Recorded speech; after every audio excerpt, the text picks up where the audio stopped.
Welcome, Slash, to the show. Thank you so much for taking time and joining us today. How are you? Doing good. About yourself? Very good, very good. I'm excited to talk to you because this is our first time chatting and this is the first time you're on Retake, so we got lots to talk about.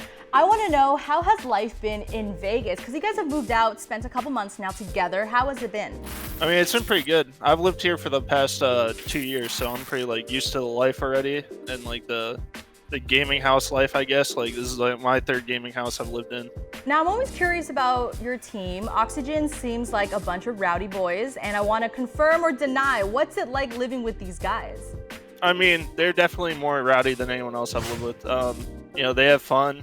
I don't know how to describe it. It's never it's not like any other team house I lived with, but everyone's really close. Probably the closest team I've been on in terms of how good everyone is as friends. The house is crazy. There's usually always something going on, or someone yelling, or something fun happening. So, luckily I get to avoid most of it out here in my own little room. But I mean, yeah, it's fun. I don't know. It's the dream. Everyone wants to do it, and it's as good as I thought it would be.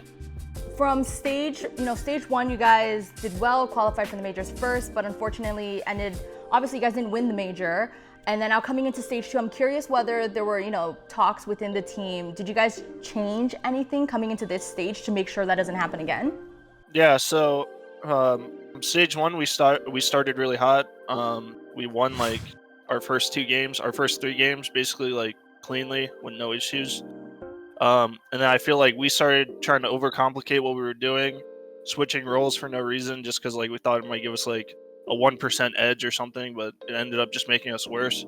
So for stage two, for us, it was mostly just going back to basics, ironing those out, and then instead of trying to add a bunch of big changes, just slowly improving on that and working on our game plans for opponents and changing just stuff for the game plan. And it's been good so far. After our first match versus Tempo, we didn't play very well, but after that I think we've lost I think we've 2-0'd everyone since then, so it's been going really good.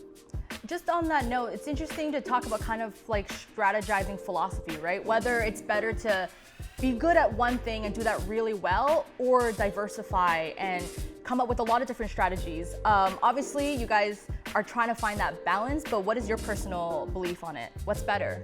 I think that with our team and our players, we're able to learn new strats so quickly without even really having to practice them.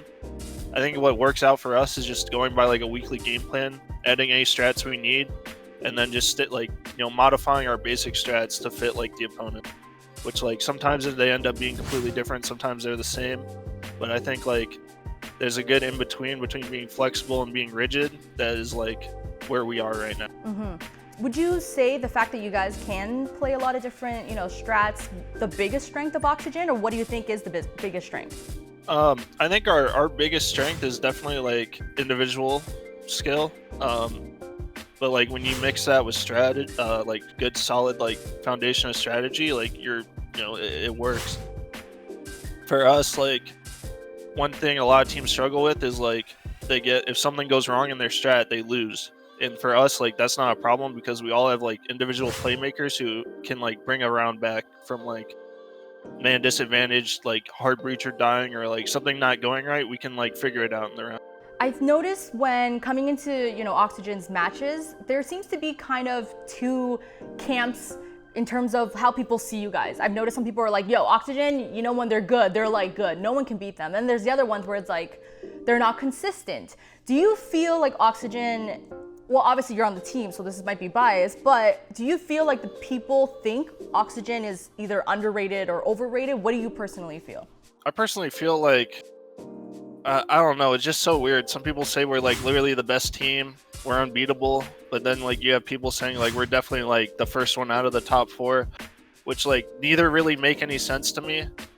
Because we're pretty even with most of the top teams in terms of score. We went 1-1 with TSM. We went 2-1 or 2-2 with SSG in terms of matches. So for me, we're just as good as anyone in the top.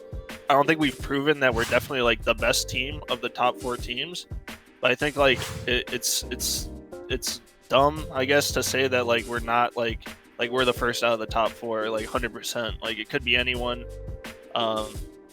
I don't know. I just feel even like the matches that we've lost, like they've all been close, like except for one time we got blown out by TSM. You know, every match was close. Like, so I don't know. I think people just need to be like more objective, and instead of trying to go one way or the other, like look for the middle ground.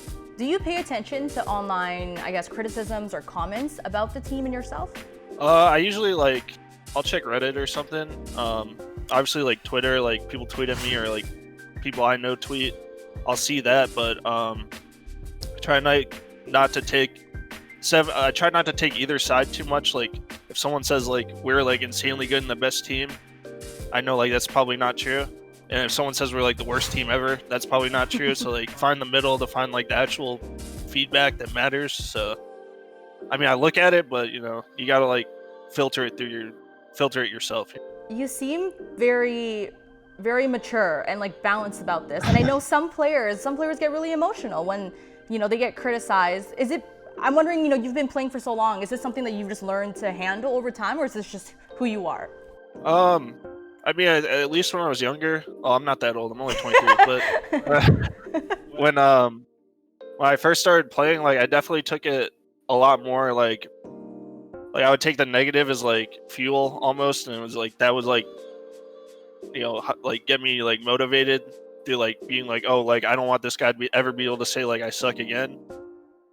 And, you know, you get older and you realize people are gonna say you suck anyway, even if you don't, and people are gonna say you're the best even if you're not. Like people are just extremely biased. So I think like as you get older, you start to realize like neither side's true. So in our last interview, I just want to throw in, we did an interview with Kenzen at the very end. He was like, shout out to the haters because they fuel me to play better. You know, that's a good mindset for like a young player to have. Like it's not bad. I'm not trying to like say like people can't like do that, but you know, that just doesn't work for me anymore. Bringing it back to the teams, you know, you've talked about going pretty even with the top 4 teams in the region in NA. Who do you consider your biggest rival? Would it be DZ just because they've been winning, you know, the last major and been doing really well? I would say like you could make a case for like SSG. I think just because like we've played them like 4 times now, maybe 5, and we're probably gonna play them again at the major. Because like I assume they'll qualify even though they're not in right now. I think they'll qualify. I think like I would just say them because we have such good matches versus them that they're always entertaining, they're always close, and like they're my favorite matches to play. For me, like they're my favorite rival, but it's not like, you know, in like a mean way. Like it's just like I enjoy playing them, so you know they're someone I like to play. What DZ, is it? we haven't played them yet, so. True. I'm just curious, back to SSG. What is it about them that you enjoy playing against?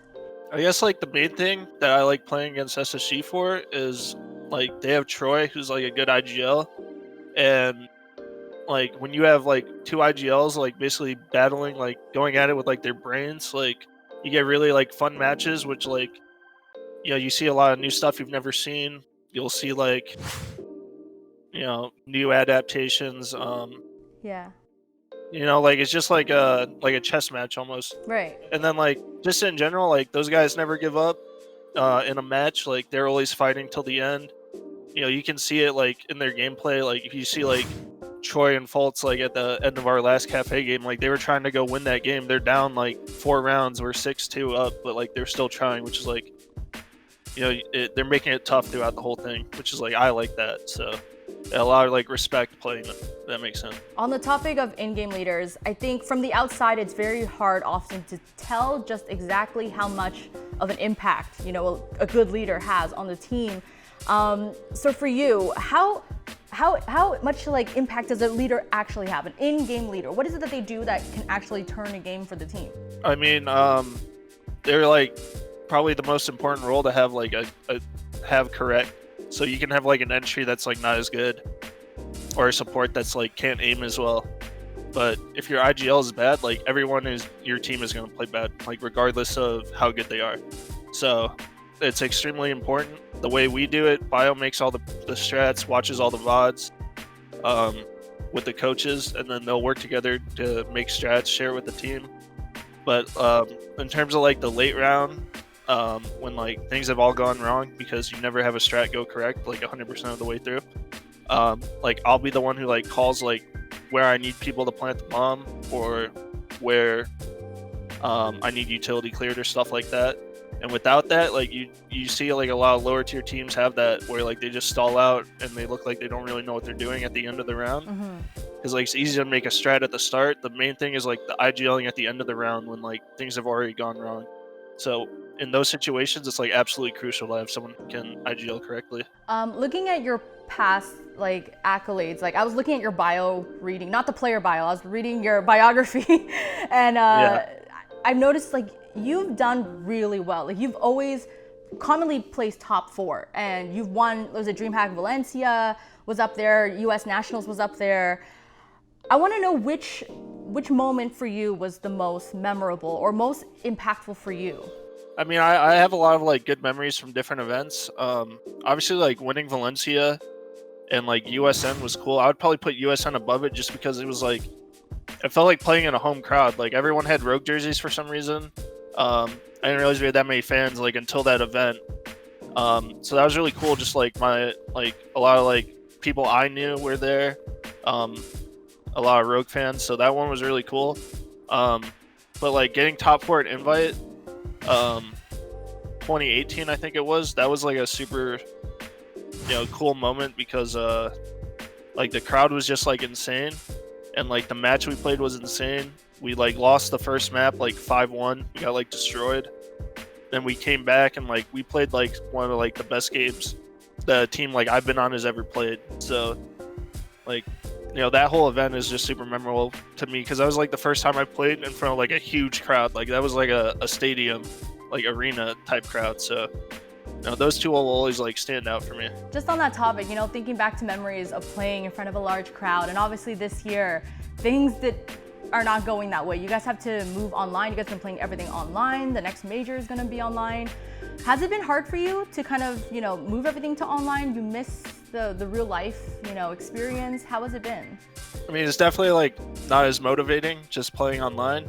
It feels like Groundhog Day almost, that like every day is the same. You play the same NA teams, playing the same NA teams in Pro League, then I go play those guys in the major, then we play them in like whatever event we have next. So just playing those same teams over and over, definitely like lose some motivation, but you just gotta like hold tight and wait, like because eventually things will come back to normal. All right, well, we're almost out of time, but I want to just on that note, you have a lot of fans. I think Oxygen, one of the greatest things about the team is that the fans are very outspoken. They're huge memers. They're great. So is there something you'd want to say to the people that support you and the team? I mean, yeah, like thanks to everyone who supports us, especially through like this like online period where we can't really do much in terms of like going to events or anything. We always appreciate like anyone who's willing to like take their time to watch our matches and support us. So yeah, shout out to them, and thank you. Thank you so much, Slash. I wish you the best of luck at the major, and we'll talk to you next time.